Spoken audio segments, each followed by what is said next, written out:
Cardi B and Andrew Tate. I wanted to stay away from that, but I just couldn't resist. I happened to see a video on YouTube. Cardi B, 489 million views. And I'm sure you can guess what video that is. It's WAP. Not sure if all of you have ever heard the lyrics to it. I've never listened to all of them, but I happened to be watching Sneeko, and he had Ben Shapiro on there. He was reacting to a clip that Ben Shapiro made, and the lyrics are pretty, how do I say, vulgar? That's about the way I would say it. They're pretty vulgar. Now, when you think about it, she's talked about, or said that she's drugged men and took their money and taken advantage of them. And when you think about what Tate's accused of, it's not proven. And I don't see any videos or any kind of social media where he has 489 million views on. Of course, that was 2 years old. But yet, he's considered a danger to humanity. And I believe that's probably why he got locked up. Actually, they're not charging him with anything yet. He's being investigated for those, human trafficking, organized crime, and I'm not sure what the other accusations are.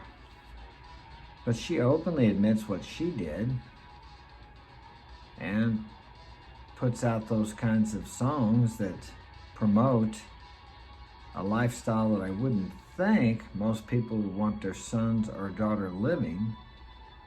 And yet Andrew's message is to man up, to go to the gym, to work out, to make yourself somebody. Or at least that's the message I hear. But everybody hears a different thing. Now, I'm not going to badmouth Cardi B. I think it's up to the individuals, the people, the parents who want to allow their children to take that in or not take that in. Do I consider her a danger to society? She's no danger to me or my family. We've talked about her and her music amongst my 6 kids.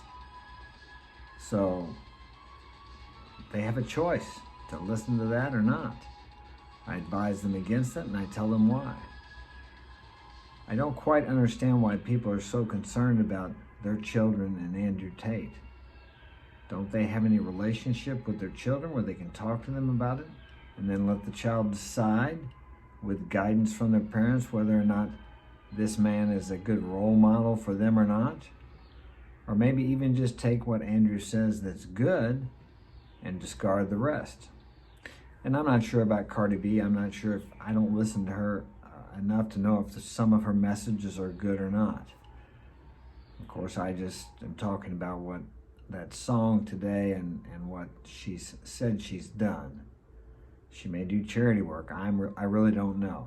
I know Andrew does charity work, or it's been said that he does. He helps out a lot of organizations.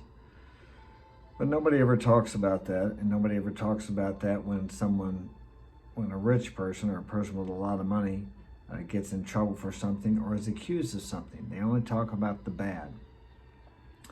And I was going to make a video, and I may title it this time, "When I Talk About Tate, I Get the Hate." It just seems to be amazing to me because I know Tate speaks about traditional values. Is cam girls traditional values? No, I don't think so. That's not the lifestyle I would live. I wouldn't do that. It's just not for me. But what some people can do and feel okay about, and what others can do and not feel okay about, is 2 different things. But is his message valid about taking care of yourself, making more out of yourself as a man, become the man that you're proud of when you look in the mirror, that you feel good about? Sounds good to me. I like it. So whether he's innocent or guilty, I don't know. I know Cardi B is guilty of what she said she was guilty of. And of course, some people say Tate has admitted his guilt online too. He's, how do I say, what's the word? Indicted? No, it's not it. What is the word I want to say? He said he's incriminated himself on his videos. Now, some of that was theatrical, and you could think about Cardi B too. Maybe, I mean, that song though is pretty. I've never watched the whole thing, but I've seen clips of it. Maybe that's out of context. Maybe I should watch the whole thing, but I really don't want to because that's not my cup of tea. To me, it's kind of degrading to women to put themselves out there like that. And then on the other hand, we have women saying they don't want to be objectified. But yet look how popular she is and look how many young women look up to her. And here's the deal. Should they ban her? Should they take her music off? I don't know. I wouldn't push to have it banned.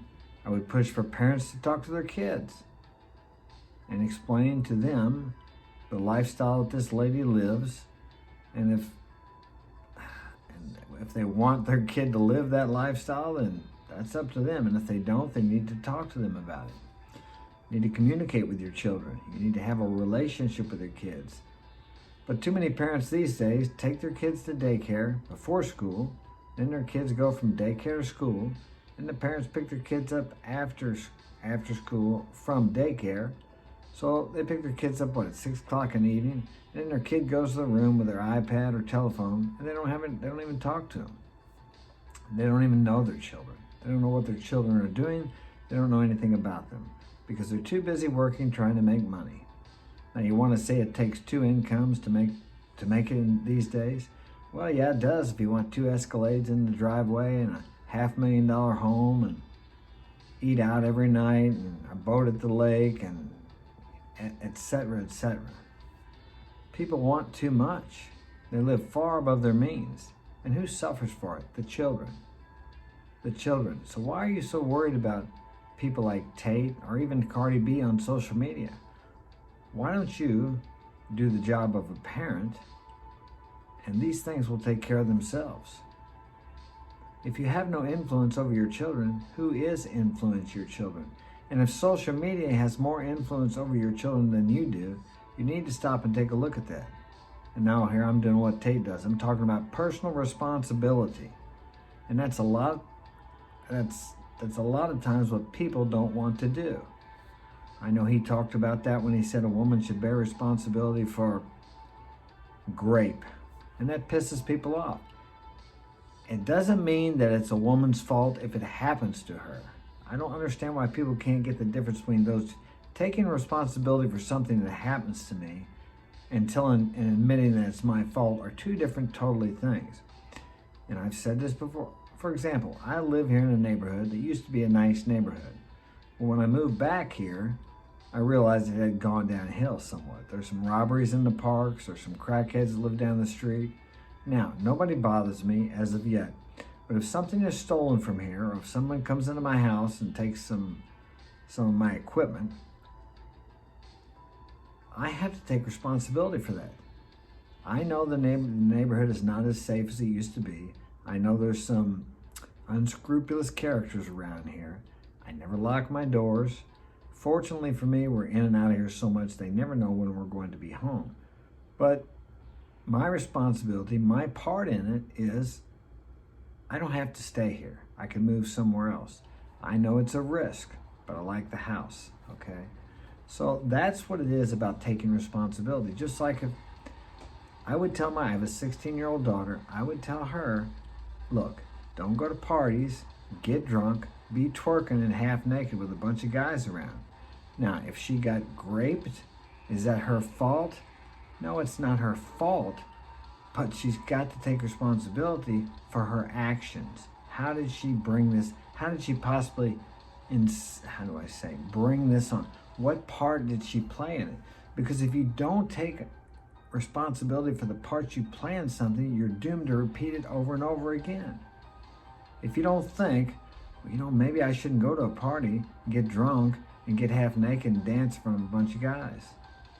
If I don't do that, maybe nothing will happen to me. So what I'm saying is, if you don't look for your part in it, or at least how you put yourself in a position where you're more vulnerable for that to happen, you're doomed to do the same thing over and over again. If I drive 100 miles an hour every day, eventually I'm going to get caught. Whose fault is that? Oh, it's that damn policeman? No, it's my fault. In that case, it's my fault because I'm breaking the law knowingly. But in this case, we're talking about a woman who's not breaking the law, but she's putting herself in a dangerous position. I advise my daughter where to go, what to do. Does that mean something couldn't happen to her? No, of course it doesn't. She goes out with she's 16, so she dates young boys 16, 17. I have the boy come here and meet me. I shake his hand and I talk to him because that's my responsibility. Now, let's say I just never did that. Okay, go out with whoever you want to. And something happens to her. Is it right or okay that the boy did something to her? Of course not. Is it his fault? Yes, he did. But I have to say, hey, couldn't I have been a little better at screening? Maybe I should have met the boy. Maybe I should have asked about his family. Maybe I should have asked where he was from. That's my part in it. That's my responsibility. And that's what we're talking about here. We're not blaming the people that it's happened to or saying it's their fault. What we are saying is that you have to look at your part in everything that happens to you. Otherwise, you go through life as a helpless victim. And it seems to me in the U.S. we have a lot of victims. Victimhood is almost like a badge of honor. I don't want to be a victim. I mean, if you want to be a victim and claim everything as someone else's responsibility or their fault, and you don't look at your part in it, you will continue to live life as a victim. And that's basically what Tate means when he said that a woman needs to bear responsibility if something like that happens to her. He's not saying it's her fault. He's saying that if she can look at her part in it, or at least preempt, or maybe look ahead in the future and say, I need to do this, this, and this to keep myself safe. As opposed to just going out and going anywhere half-dressed in the middle of the night in a bad part of town or at certain clubs where it's dangerous. No, is it right when someone hurts a woman like that? Of course it's not. But if you take personal responsibility, you can avoid those things. The message is not one of, it's a woman's fault. It's be careful, take care of yourself, use common sense. That's what I get from it. But some people don't seem to understand that or don't take the time out to really look at things. And a friend of mine told me the other day, we speak a lot about consciousness and different things like that. Most people don't want to look within themselves. They want to blame everyone else because it's much easier. I mean, if that's the type of life you desire to live, then go for it. Well, that's all I have time for today. Hope I pissed somebody off. No, I'm not here to piss somebody off. I'm here to express different points of view and different opinions, both sides. I'm not here to bash Cardi B, Andrew Tate. I think everyone has a right to live life as they choose. Do I agree with certain things they do? No, I don't agree with everything Andrew Tate does. His lifestyle is not for me. Cardi B, her lifestyle is not for me. And she's not the type of girl that I would want to date or go out with. But she's free to live her life as she wishes. It's not up to me to attack her or to judge her. So the choice is yours. Do you want to be a victim in life or a victor? I choose victor. Take care. Have a great day.